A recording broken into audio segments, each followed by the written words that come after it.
Oke, baik. Selamat datang di Himasos Podcast. Himasos. Ya, jadi pada malam hari ini, tepatnya malam Rabu, Himasos Visi Puntat mengadakan podcast kembali. Jadi malam ini cukup agak berbeda teman-teman, karena kita mau angkat satu isu bersama narasumber kami. Ada, mohon maaf sebenarnya Pak, Dr. Andes Jamaluddin Mariajang MSc, selaku Wakil Ketua KPK Unpad, dan beliau juga salah satu dosen di Prodi Sosiologi di Universitas Tridulako. Ya, saya juga ditemani saudara saya di sebelah. Bisa kenalkan nama dulu? Ya, saya Andi Rizkan, juga salah satu mantan pengurus dari Himasos. Ya, kali ini kami berdua akan mengupas atau mengkeliti sedikit-sedikit soal bagaimana perjalanan terbentuknya KPK dan juga isu yang sedang dikawal. Tentu dengan narasumber yang sangat-sangat terlibat cukup andil di dalamnya, Pak Jamal sendiri. Begitu kira-kira, saudara Anda. Ya, oke. Saya lupa tadi perkenalkan, nama saya Anas Hidayat. Kami dari Himasos Visi Puntat. Nah, mungkin kita langsung lanjut saja tanpa basa-basi di prolognya. Ya, mungkin pada narasumber Pak Jamal sendiri, mungkin sebelum kita ini, karena kita mau berbicara dari hulu sampai hilirnya dulu Pak. Sampai kemarin beberapa viral di media-media sosial di Sulawesi Tengah region maupun nasional, sudah sempat kemarin ada yang angkat juga Pak. Nah, jadi bagaimana sebenarnya awalnya terbentuk KPK ini, karena mungkin orang-orang mahasiswa atau mahasiswa lain masih awam pasti mendengar ini KPK ini sebenarnya KPK bagaimana? Apakah KPK yang lembaga di negara atau betul-betul yang independen bagaimana? Iya, KPK internal kampus. Ya, jadi kenapa sampai ada? Sampai terbentuknya, apakah dia terbentuk pas ada isu atau memang ada mau proses mau pengawalan, atau bagaimana Pak sebenarnya secara historisnya? Ya, oke. Baik, terima kasih. Assalamualaikum warahmatullahi wabarakatuh. Waalaikumsalam. Teman-teman aktivis mahasiswa sosiologi, saya banggakan malam ini bisa mengangkat diskusi tentang hal-hal yang berkaitan dengan alma mater kita ya, Universitas Tridulako. Tentu kita kompeten dengan itu. Saya sendiri sebagai dosen dan Anda semua saya kenal sebagai mahasiswa, sudah di ujung penyelesaian ya. Iya, sementara Semester 8. Iya, jadi sebetulnya persoalan di kita punya kampus ini, saya katakan seperti itu, sejak lama sudah mencuat. Bahkan yang lebih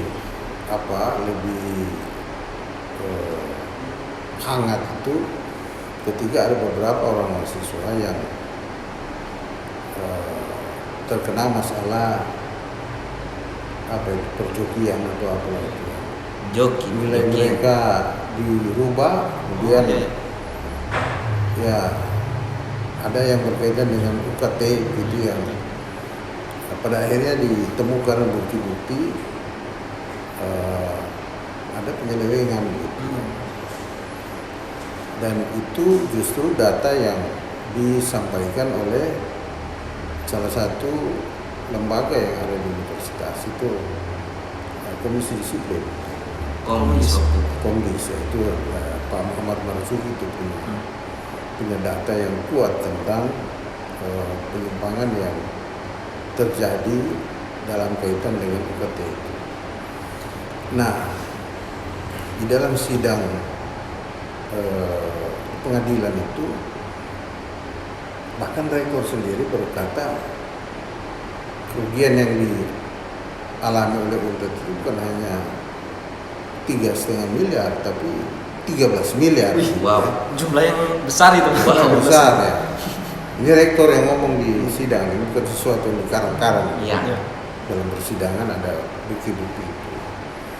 Terus yang lain itu kasus-kasus kedokteran ya, itu sudah bahkan diadvokasi oleh sebuah kelompok LSM, cuma tidak berlanjut. Kemarin ini yang luar biasa itu ada temuan Dewas Dewan Pengawas BLU Untat. Iya. Itu yang kemudian menjadi sebuah rangkaian munculnya kelompok kita ini. Tapi sebenarnya sudah dipicu dengan beberapa kasus yang kita melihat perangkat internal kelembagaan itu tidak bisa diharapkan untuk mengeksplor apalagi mengadvokasi karena mereka terikat dengan tekanan struktural gitu. Jadi tidak bisa diharapkan termasuk kekuatan senat Waktu itu. ya. Kita berpikir mungkin karena sebagian besar anggota-anggota senat itu tidak ingin benturan secara langsung dengan pengelola kekuasaan di Untat itu, sehingga mereka, saya tidak katakan tidak berani ya, tapi mungkin tidak ingin ada benturan saja. Tekanan struktural tadi. Ya, karena kita melihat sesuatu ini yang harus memang kita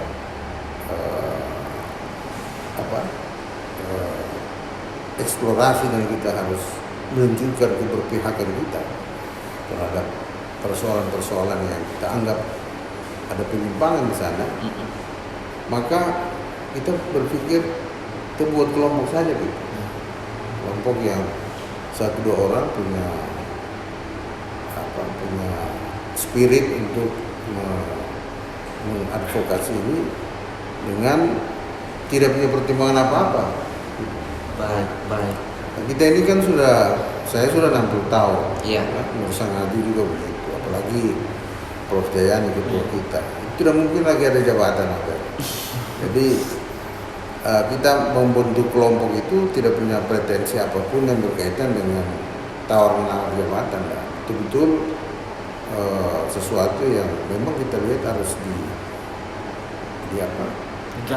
digali dan ditindaklanjuti dalam bentuk sebuah advokasi. Nah, kenapa begitu? Ini persoalan yang paling serius itu karena justru berkaitan dengan dana masyarakat. Iya, dana rakyat. UKT itu dana rakyat. Ya. Dalam peraturan BLU itu malah ditegaskan bahwa penetapan UKT itu harus sebanding dengan apa yang diberikan oleh universitas terhadap masyarakat. Jadi itu yang kemudian kita bereaksi. Nah, anak-anak kita mahasiswa ini kan mereka juga dalam tekanan. Kalau demo nanti nilainya dipotong di apa ya? Ada intervensi. Ya, Tekanan struktural juga ternyata di bagian mahasiswa. kita memahami itu, karena itu kita tidak libatkan mahasiswa. Kita jalan betul, dan kita harus meyakinkan kepada semua orang bahwa ini hal yang tidak boleh dianggap main-main, ya kan? Karena di sana ada orang tua miskin, cari uang, cari duit untuk dia punya anak kuliah. Ya. Ada UKT yang sudah dipotong-potong sampai 500. Termasuk kita orang punya papa. Iya, kayak itu termasuk saya punya orang tua. Iya. Saya punya anak juga kuliah di sana, saya tahu betul. Jadi bahkan ada teman-teman Anda itu yang pekerjaannya di restoran. Soalnya itu kaget itu ada anak-anak yang bawa makanan, kemudian dia cium tangan. Dia bilang, "Ente dari mana?" "Saya dari Visi." "Oh, saya terharu tuh. Ini orang bekerja ini. Ada buruh kasar. Saya punya mertua itu, dia kasih ATM-nya untuk bantu ada interum di temannya. Dia punya SPPD." Berarti demi UKT-nya ini. Iya, jadi ini kan BLU itu. Itu yang dana yang dihimpun dari rakyat. Ya. Di dalam ketentuan-ketentuannya itu kita harus memberikan pelayanan kepada masyarakat sesuai dengan apa yang kita tarik dari mereka. Oh, berarti misalnya kalau orang tuanya kita dapat begini nominalnya untuk pekerjaan per 1 bulan, seharusnya UKT-nya juga disesuaikan atau seperti apa? Tidak, maksudnya UKT itu kan ketentuan yang memang diatur sedemikian rupa melalui peraturan menteri kan. Nah, tetapi UKT yang demikian besar, kemudian dia kalau kita lihat penerimaan sampai 300 miliar yang per tahun, terhimpun. Terhimpun. Kita bertanya berapa yang dimanfaatkan untuk kebutuhan langsung mahasiswa. Sekarang kan Anda tahu bahwa PPL itu mahasiswa diminta duit, padahal dalam UPKT-nya ada komponen itu. Masih. Iya. Masih. PPL. Ada komponen itu di dalam. Iya. Nah, saya pernah ditarik 50.000, kan saya agak berdebat kemarin. Jadi, kenapa kita harus minta di sana? Kita sudah hitung-hitung satu universitas itu sekitar 5-6 miliar itu kalau dibebankan tarik dari dana BLU itu rasionya misalnya ke sekian persen, 5% atau berapa dari penerimaan BLU itu masih tidak perlu kumpul duit untuk Melakukan PPL. PPL. Karena ada punya di sana dan saya kira itu yang persoalan. Nah, kita belum lihat sarana prasarana. Coba kita pembelajaran itu fokus sudah banyak yang rusak. Ya. Kan? Kelas-kelas itu. Iya, tidak standar. Sementara itu yang dibutuhkan oleh dalam proses pembelajaran. Nah, kita ini bikin perguruan tinggi untuk memperbaiki proses pembelajaran, ya kan? Dan itu impaknya harus ke mahasiswa karena dia bayar pakai dana orang tua. Iya. Iya. Oleh karena ada fakta bahwa penggunaan dana BLU yang begitu besar, kita lihat dari apa yang seharusnya diterima oleh mahasiswa, maka kita harus tidak boleh main-main. Ini ada amanah di situ. Ada amanah. Ada orang tua sampai mati mungkin meninggal dia. Iya. Carikan dia punya anak uang SPP. Nah, kita cuma bikin foya itu barang itu. Itu yang kemudian membuat kita terdorong untuk harus disikapi ini, meskipun kita hanya beberapa orang. Iya. Kita hakul yakin ini sesuatu yang berada di jalan yang benar. Jadi saya kira itu yang melatari kemudian kita membentuk KPK itu supaya mengambil posisi peran di depan melakukan advokasi itu yang di latar belakang. Jadi itu mungkin dari historisnya proses. Jadi melalui temuan-temuan sehingga KPK ini berdiri. Nah, sebenarnya ini KPK ini apa lupa kepanjangannya Pak? Itu KPK ini kelompok peduli kampus. Oh, kelompok peduli kampus. Kelompok peduli peduli kampus supaya tidak persis dengan KPK negara. Jadi kelompok peduli kampus. KPK Untat. KPK Untat. Oke. Kelompok peduli kampus Untat. Iya. Berarti memang ada kalau tadi melihat dari latar belakang, memang ada 3 hal yang coba dilihat. Iya. Mulai dari persoalan joki nilai, perubahan nilai, persoalan UKT, dan juga ada beberapa hal yang terjadi di Fakultas Kedokteran. Iya, betul. Jadi memang waktu itu apakah sudah sebanyak itu, misalnya di dalam KPK sendiri, atau ternyata baru sedikit saja yang Bapak lihat yang betul-betul kita punya keresahan yang sama nih? Atau bagaimana? Iya, jadi ini gerakan menjadi sebuah berdinamika lebih kuat itu ketika kita menerima fakta data dari Dewas, Dewan Pengawas BLU Untat. Jadi ada sebuah surat yang mereka tembuskan ke wakil-wakil rektor tentang temuan itu. bahwa Dewas menyimpulkan ada pengeluaran yang bertentangan dengan aturan, gitu. Nah, kemudian kita menelusuri secara administratif itu di RAKN Untat. Kita mendapat angka-angka yang menurut kita real, kita bisa bertanggungjawab ke hadapan hukum. Itu sekitar 56 miliar.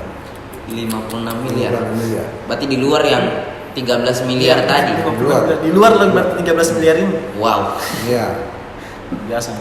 Itu kemudian kita jadikan sasaran untuk advokasi.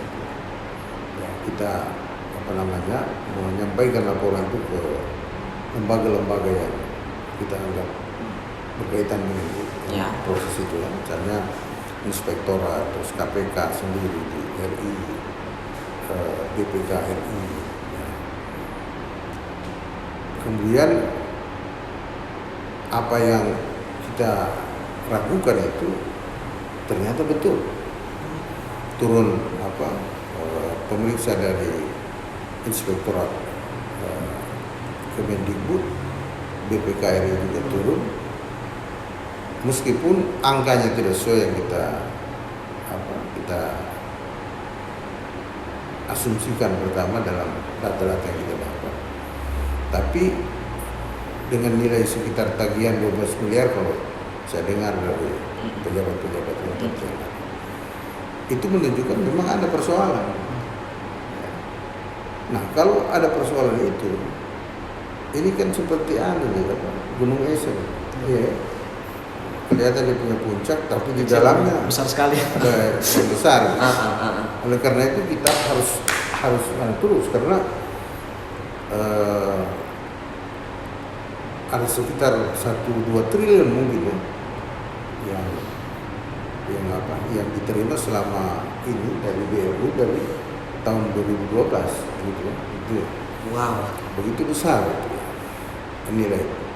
Tentu spekulasi ini kita bisa buktikan lagi, tapi sumber itu begitu besar. Katanya ada asumsi setiap tahun untuk dana BLU bisa sampai 250 miliar sampai 300 miliar. Nah, coba bayangkan itu kalau beberapa tahun, 10 tahun saya sudah 2 triliun. Jadi 2 triliun itu jumlahnya. Iya kan? Nah, jadi itu yang kemudian membuat kita harus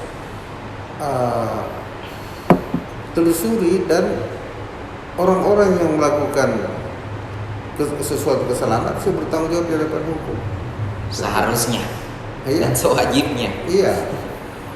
Nah, sekarang mengapa KPK itu ngotot membawa persoalan ini ke ranah korupsi? Ya kan? Saya ingin jelaskan sisi normatifnya, bahwa Undang-Undang Tipikor pasal 3 menyatakan bahwa barang siapa karena jabatannya ya, memperkaya diri sendiri dan orang lain, Iya. dia dihukum karena jabatannya itu kan ada kewenangan di dalam. Iya. Ada kewenangan, jadi dia bisa. Iya. Sebuah jabatan tidak akan berarti apa-apa kalau tidak ada kewenangan. Iya. Ya kan? Betul. Nah, siapa yang punya kewenangan di sana? Itu kita harus Siapa? Siapa? Tentu yang memimpin iya. kewenangan. Mau siapa dia, tapi dia punya kewenangan. Punya kewenangan. Oke. Itu kita lihat normanya di dalam Undang-Undang Tipikor. Kita masuk ke Tipikor ini 1991 kan? Undang-Undang Administrasi Pemerintahan dia tahun 2014 Ya. Dia khusus membicarakan bahwa pejabat tidak boleh melakukan perbuatan melampaui dia punya kewenangan. Itu pasal 17 dan pasal 18 itu yang dilihat. Apa dia? Kemudian dia jelaskan apa yang dimaksud dengan melampaui kewenangan. dia melakukan tindakan tidak sesuai dengan peraturan. Mari kita telusuri lebih dalam lagi. Persoalan BLU itu muncul karena rektor membentuk 4 atau berapa lembaga itu,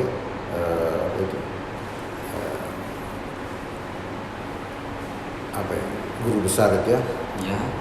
di PCC terus PCC. ya, komisi etik ya, Ya. kemudian di mahasiswa itu punya apa itu Yang ya. Oh, berarti beberapa lembaga ini yang kemarin sempat Iya. viral Iya. di IG, Betul. di Facebook. Hmm. Itu dibentuk kemudian dia menyedot dana negara, dana PNBP tadi, BLU, Iya. ya kan? Saya pernah berbicara dengan, saya pernah membuat penjelasan di media Ya. menanggapi sebuah berita, katanya itu tindakan yang biasa saja, ya. sudah dikembalikan. Nah, kalau kita kembali ke tadi itu, kewenangan itu belum disentuh, Iya. iya kan? Boleh kasih kembali bisa, iya, tapi kewenangan itu, kewenangan harus diuji di pengadilan. Ya, betul. Nah, di dalam undang-undang administrasi pemerintahan, bagi pejabat yang melakukan penyalahgunaan wewenang berkaitan dengan keuangan, itu dia dipecat dia. Berarti pecat dia punya. Harus dipecat dia. Secara hukuman. Secara hukum Iya. itu, ya. Jadi berarti betapa sangat prinsip bahwa ke pengadilan pidana harus dibuktikan, dia harus bertanggung jawab di Ya. pengadilan bahwa saya menggunakan tidak tidak ada unsur pidana. Ya. Pasal 17, pasal 18. Saya sebutkan kan saya hafal betul. Ya. Saya bisa berdebat dengan siapapun. Ya kan. Kemudian dia punya sanksi itu di pasal 80 dan 81. Kemudian Undang-Undang Tipikor nomor 31 tahun 91 ya, 3091 pasal 3. Kemudian kejahatan jabatan, dalam jabatan menurut KUHP pidana pasal 423. Seorang pejabat yang memerintahkan orang membayar tidak sesuai aturan, dia dipidana dia. Membayar tidak sesuai aturan. Iya. Jadi ini semua unsur-unsur yang harus dibawa ke pengadilan. Ya. Pelaku-pelaku itu harus dia buktikan saya bersih di sana. Itu yang paling betul. Kenapa harus begini? Ya supaya Anda tahu bahwa tanggung jawab kita sama masyarakat itu. Ada triliunan uang masyarakat. Tidak begitu mudah untuk mengatakan oh sudah ini selesai dikembalikan. Apa yang bisa kalau ditagih semua ente mampu? Ya. Iya kan? Iya kan? Iya. Kalau ente mampu kita pertanyakan. Ya. Dari mana kau punya kemampuan? Dari mana lagi duit tadi misalnya? Jadi Iya. pertanyaan besar lagi. Nah, jadi kita itu akan terus melakukan advokasi selama belum dijawab oleh aparat penegak hukum, ya kan? Apakah bukti-bukti yang sudah dilihat penyalahgunaan kewenangan tidak ada unsur pidananya sih? Ya kita berharap alat penegak hukum tidak bisa main-main dengan ini karena sudah lengkap kenyataan bahwa ada penyalahgunaan kewenangan. Seharusnya mereka itu bawa ke pengadilan, di depan pengadilan itu. Orang itu kemudian dia membersihkan dirinya di situ. Nggak bisa diselesaikan. APH itu sudah mengatakan oh tidak ada pelanggaran hukumnya. Wah itu tidak betul itu. Ya, seharusnya bukti-bukti ini itu sudah jadi bukti awal untuk mendorong ini ke pengadilan. Dan kita menunggu sekarang Kita menunggu. Apa respon dari APH? Dia diam, ya kan? Atau dia urus? Iya. Ya kan itu. Karena sudah ada Iya. bukti yang nyata. Ada bukti lebih dari cukup. Iya. Artinya berarti proses sekarang sedang ditempuh dari teman-teman KPK ini tinggal menunggu dari APH ini sebenarnya bagaimana kejelasannya, bagaimana begitu Iya. sebenarnya, Pak. Begitu. Jadi kita terus akan melakukan langkah-langkah di mana perjuangan hukum itu Iya. masih bisa melayani rakyat begitu. Iya. Ya. Kalau di sini tidak selesai ya kita bawa ke Jakarta lah gitu misalnya kan. Sampai ke pusat. Iya sampai. Ya. Karena bukan dana kecil ini.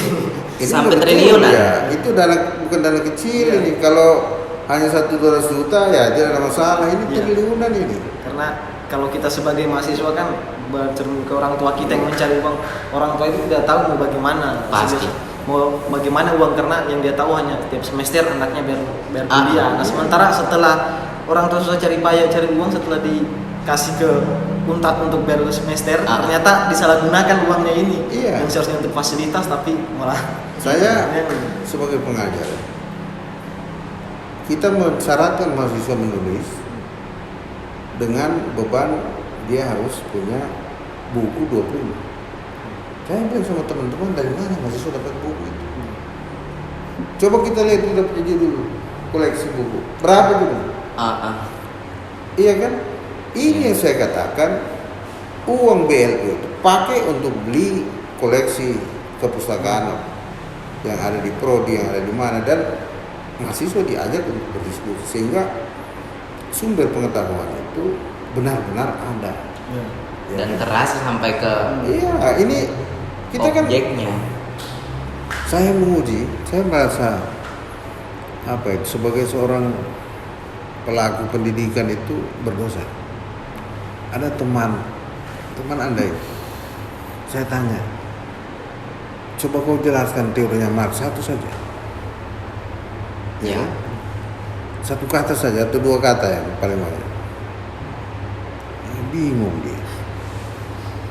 Sudah berapa tahun, 7 tahun dia di kampus.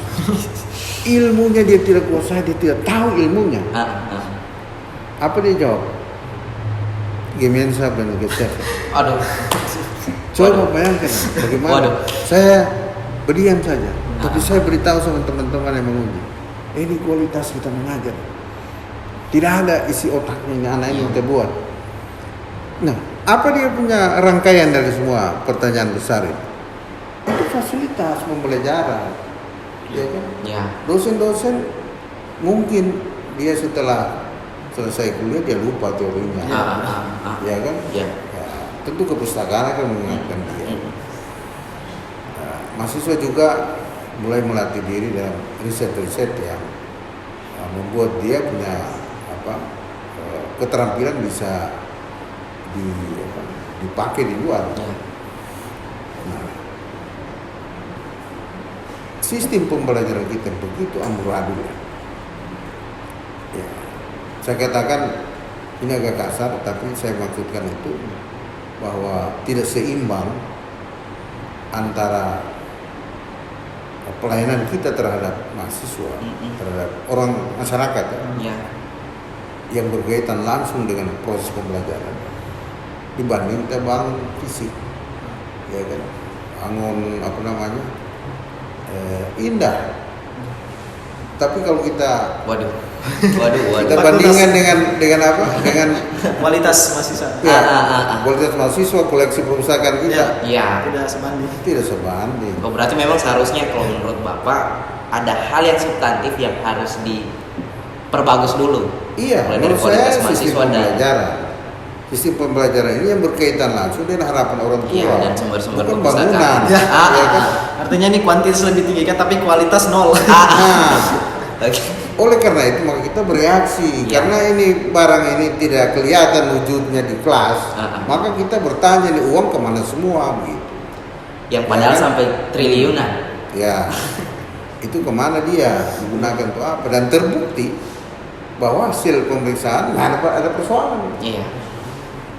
Jadi tidak bisa kita main-main. Kalau orang-orang itu bersalah, minta ampunlah kepada Allah.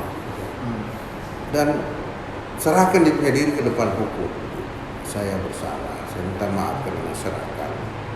Ya, saya pasrah dengan keputusan hukum, lebih bagus daripada dia melawan terus, ya kan? Padahal ini orang bilang apa? Maling berteriak di siang hari bolong, ya kan? Jadi ya saya kira itu yang menjadi agenda dari KPK itu ke depan akan menindaklanjuti sampai kapanpun dan dimanapun selama negara masih berikan peluang bagi kita untuk memperjuangkan masalah hukum, karena tidak boleh main-main. Ya kan, tidak boleh main-main. Akan satu hal bahwa kita ini pendidik. Ya. Bagaimana bisa ada korupsi di kampus itu karena kita pendidik di tempat akademik ini? Iya, di tempat seharusnya dia punya hukum lebih berat gitu. Iya. Dan bahkan memang kita di mahasiswa juga Pak punya mata kuliah pendidikan anti korupsi sebenarnya. Iya. Nah akhirnya kalau misalnya mahasiswa yang dididik untuk anti korupsi, nah sedang beberapa berita kemarin mencuat bahwa ternyata di dalam ranah pendidikan yang kita anggap sebagai kita orang punya orang tua yang malah melakukan hal itu. Nah ini kan juga jadi soal di kita sebenarnya. Jadi virus korupsi itu di kampus, di kampus juga. Dan unsur-unsur negara yang kemudian lemah menghadapi kampus dalam hal kaitan dengan korupsi, sebetulnya mereka melanggengkan itu. Korupsi itu di tengah-tengah masyarakat. Karena kampus itu standar keteladanan. Ya kan, tidak bisa orang di kampus itu dimaafkan karena dia guru besar. Bisa begitu. Justru dia guru besar itu dia harus dihukum berkali-kali beratnya itu karena ini persoalan keteladanan. Dan ya mereka harus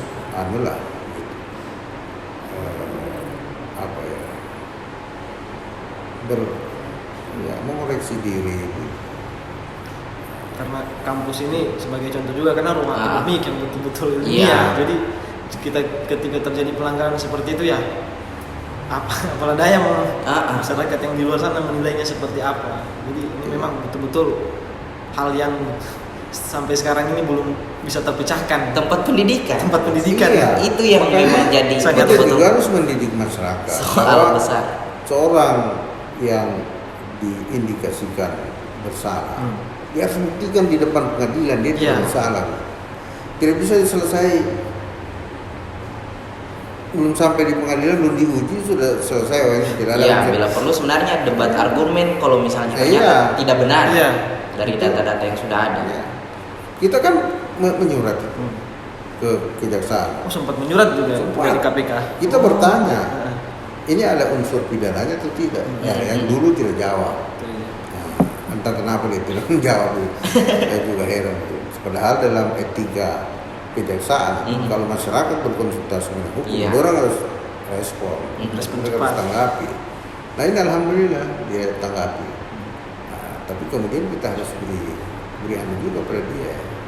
Anda harus tahu ini bahwa ini masalah moralitas, tanggung jawab pendidikan terhadap moralitas bangsa ini. Saya kira di situ dia punya. Artinya berarti setelah yang kedua pengajuan ke kejaksaan sudah direspon. Sudah direspon yang sekarang ini. Hingga sekarang masih menunggu prosesnya. Iya, makanya kita tentu memahami bahwa pihak kejaksaan itu akan mencari mensrea. Ya, mensrea itu maksudnya unsur kejahatan yang ada.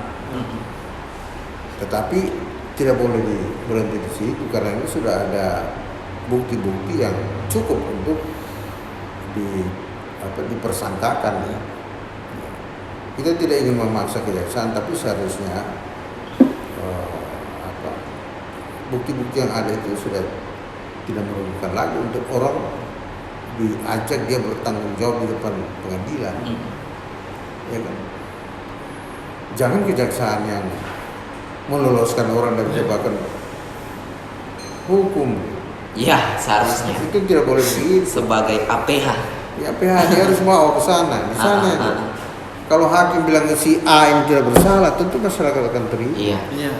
Tadi Bapak juga sempat singgung soal beberapa lembaga.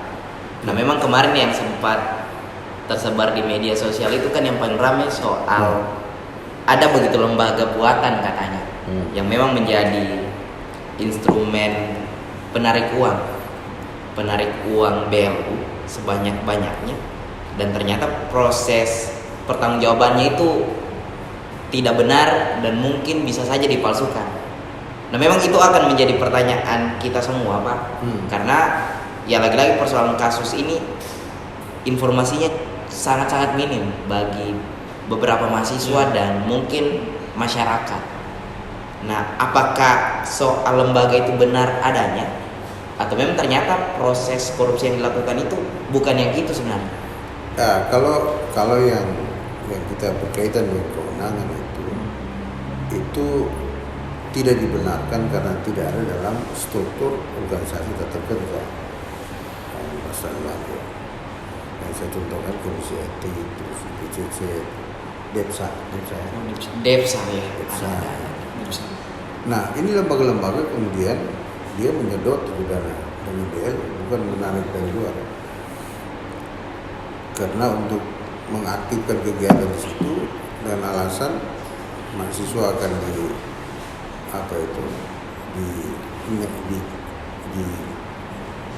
dilatih mentalnya menjadi pemimpin. Iya.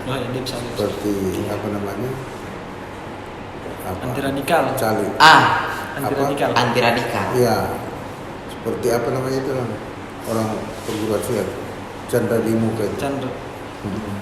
Tapi jadi DEPSA itu digodok orang itu, jadi tangguh, dia bisa memimpin anti radikalisme, gitu kan? Ya, Iklan. Kemudian dia mengambil dana BLU itu untuk pelatihan. Ya, kita sebetulnya teman-teman kita tidak bersalah. Mereka ini kan orang-orang yang mungkin juga tidak menelusuri secara cermat tentang norma yang berlaku dalam perguruan tinggi itu, ya dia tergelincir di situ ya. Tapi ini yang paling bermasalah ini yang memberikan kewenangan ini. Ya, berarti yang di atasnya sebenarnya yang punya ini pusatnya kan. Mengapa? Gara-gara menang ini. Iya, semua dia langgengkan. Tanda tanya itu mengapa dia berlawanan dengan aturan. Ini jawabannya. Di dalam pembuatan undang-undang ada namanya hak atributif. Itu hak atributif, hak untuk menurunkan aturan-aturan itu dari undang-undang, dari peraturan. Itu diberikan dan ditunjuk di dalam undang-undang.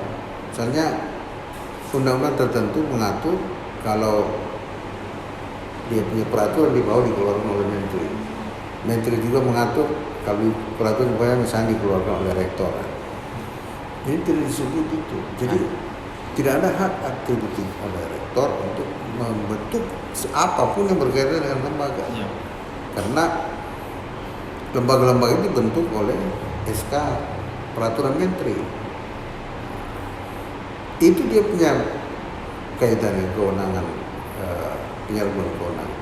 Dia melakukan perbuatan yang tidak diberikan hak dalam konstitusi. Jadi dimanapun dia berdebat tetap salah gitu. Ya. Oh saya ini bagus ini kebutuhannya untuk apa kepentingan kampus. Iya, tapi kau punya tindakan salah gitu. Kenapa tidak ajak orang untuk berbicara itu mengerti hukum? Allah alam ya ada orang mengerti hukum atau gimana saya tidak mengerti. Tiba-tiba rektor tergelincir di situ ya kan? Tapi dia harus bertanggung jawab karena itu kewenangan sudah merugikan negara. Tinggal saya kembali lagi APH yang membuktikan apa unsur pidananya atau gimana ya. Gitu.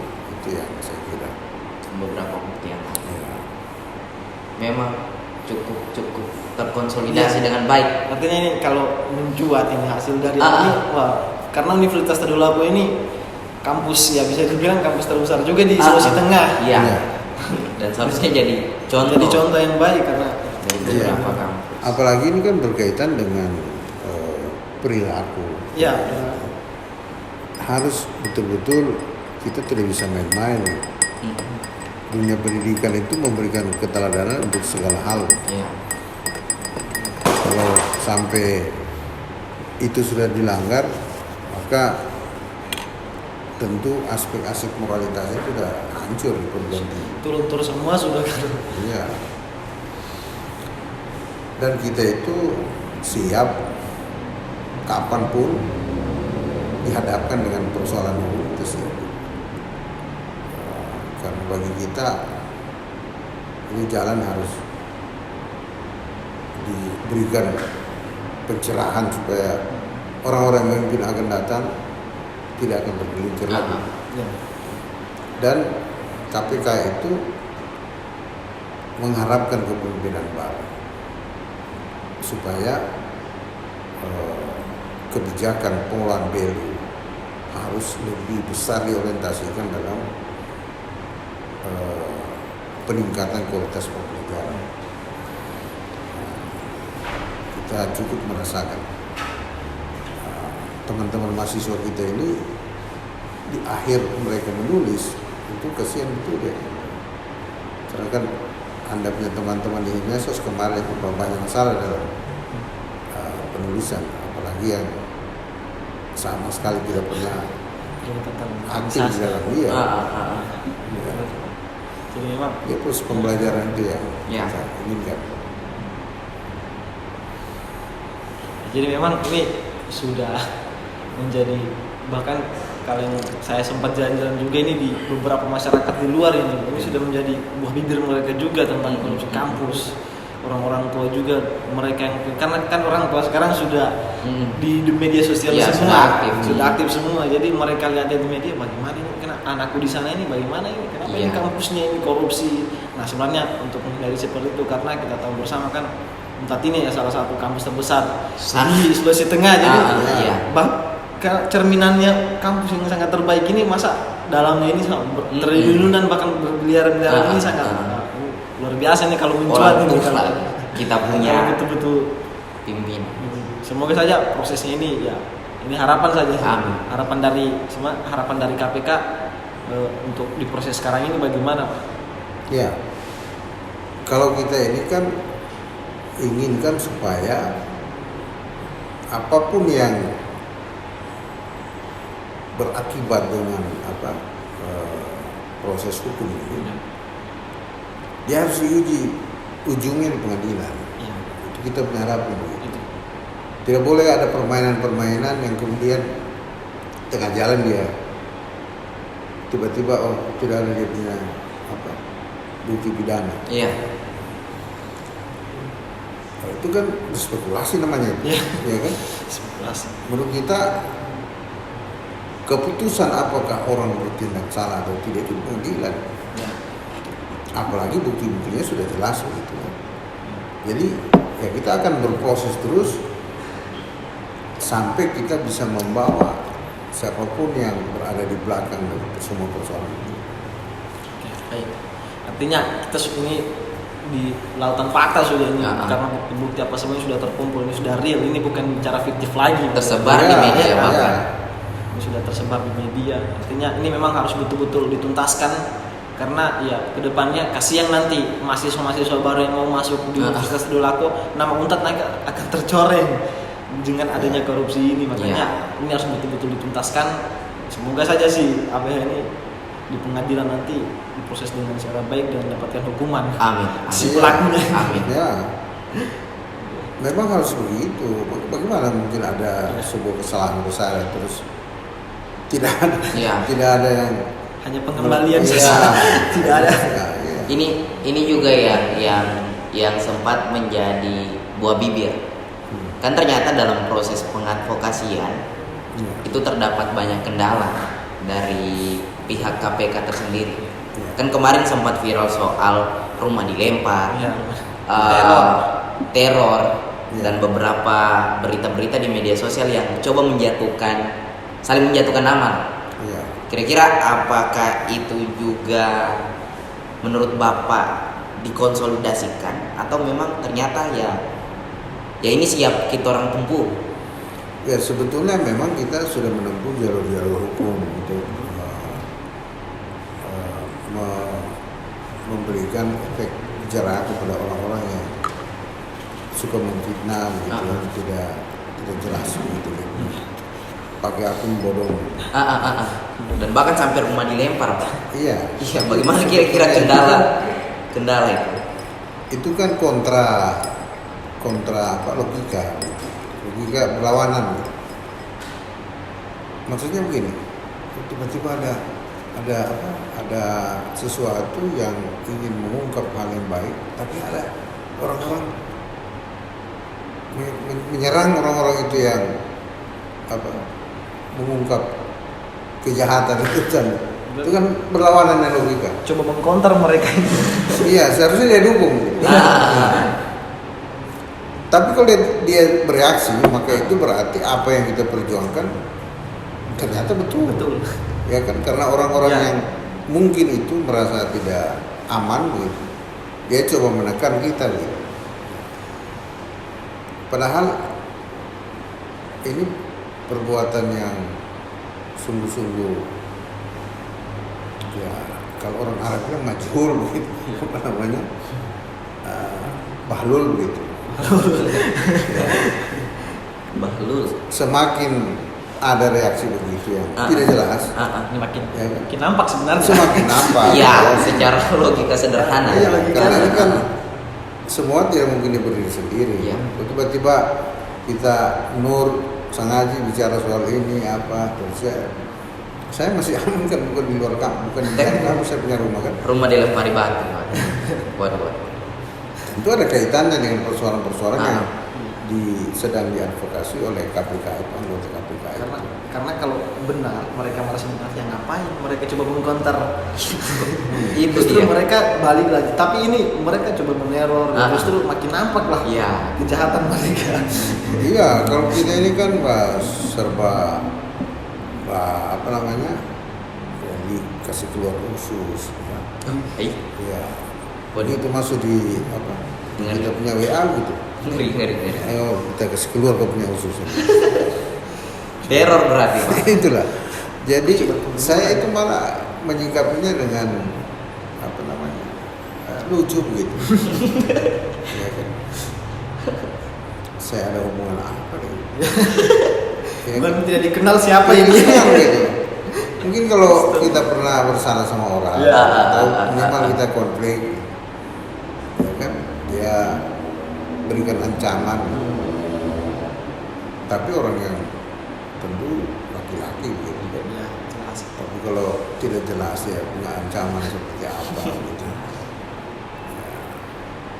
Itu berarti ada hal yang tidak dia ingin nampakkan. Kalau dia berbenturan langsung tentu akan kelihatan. Berarti memang walaupun dengan kendala-kendala yang ada, ya teman-teman KPK tetap kita terurus itu. akan membawa ini sampai ke pengadilan. Dia akan bawa sampai ke pengadilan. Jadi itu tekad kita. Tidak ada sesuatu halangan. Kita harus jalan terus dan kita punya bukti-bukti kita sudah sampaikan. Kalau penegak hukum, justru kita bertanya kalau tiba-tiba ini tidak sampai ke pengadilan, ada masalah apa? Kita tanya sama. Artinya dijawab dulu kita punya kecurigaan kan? Menurut kita ada argumen. Iya, menurut kita ada mens reanya ada. Iya. Apa mens reanya begini? Aturan mengatakan bahwa dana BLU digunakan sesuai dengan peruntukannya. Tapi kenyataan ada orang jalan-jalan ke luar negeri dan mengeluarkan dana besar. Ada bangunan yang dibuat tidak ada hubungannya dengan kebutuhan proses pembelajaran. Proses pembelajaran. Menurut saya ini mens rea ini. Iya kan? Kita bisa berdebat. Wahai aparat penegak hukum, mari kita berdebat. Bahwa kita mengatakan ada mens rea di sini. Ada kejahatan di sini. Belum kita kalau masuk ke 423 KUHP. Makanya itu pembayaran yang tidak diterima penuh sama orang yang dibayar. Apalagi itu, coba. Kalau dibilang bukan mensrea ini, Iya. ini sudah cukup untuk memformulasikan tindakan yang mengandung unsur pidana sebagai tersangka. Ya. Ya kan itu tersangka itu namanya apa namanya itu? Praduga tak bersalah. Iya. Kita bersalah. Mari disangkakan dia. Bawa ke pengadilan. Nanti pengadilan yang putuskan dia. Oh tidak betul dia. Ya. Ya kan? Jadi aneh bin ajaib begitu kan kalau tiba-tiba ini berhenti di jalan, tengah jalan gitu. Aneh betul karena menurut kita apalagi gitu. Tapi mungkin juga statement kita sekarang ini tidak akan memprovokasi kejaksaan. Tapi kita berharap mari disikapi secara rasional. Iya. Yang sampai kita anggap tidak masuk di akal. Ya. Ya kan barang sudah jelas. Kecuali kita punya penafsiran yang beda. Menurut ente tadi itu yang tidak sesuai peruntukannya tidak termasuk kejahatan. Iya kan? Iya kan? Saya begini, saya kasih uang ente. Ya, nanti beli apa namanya? Beli pulpen. Ya. Ente Umum. ya. Ya, saya kira kita ini kan lembaga pendidikan. Pendidikan itu membutuhkan keteladanan. Dan keteladanan tentu kita akan tularkan kepada masyarakat. Nah, kalau kita buat sesuatu yang tidak teladan dan kemudian kita tularkan ini, institusi pendidikan sudah hancur. Jadi kita berharap semua pihak harus melihatnya itu dalam rangka keteladanan itu siapa yang bersalah. Dia harus dihadapkan pada proses hukum yang memberikan pelajaran kepada masyarakat. Kalau ternyata kalau korupsi itu orang harus diadili. Ini kan kalau tidak ada itu tidak ada apa-apa, ya kan merampok saja gitu. Karena tidak akan diapa-apakan.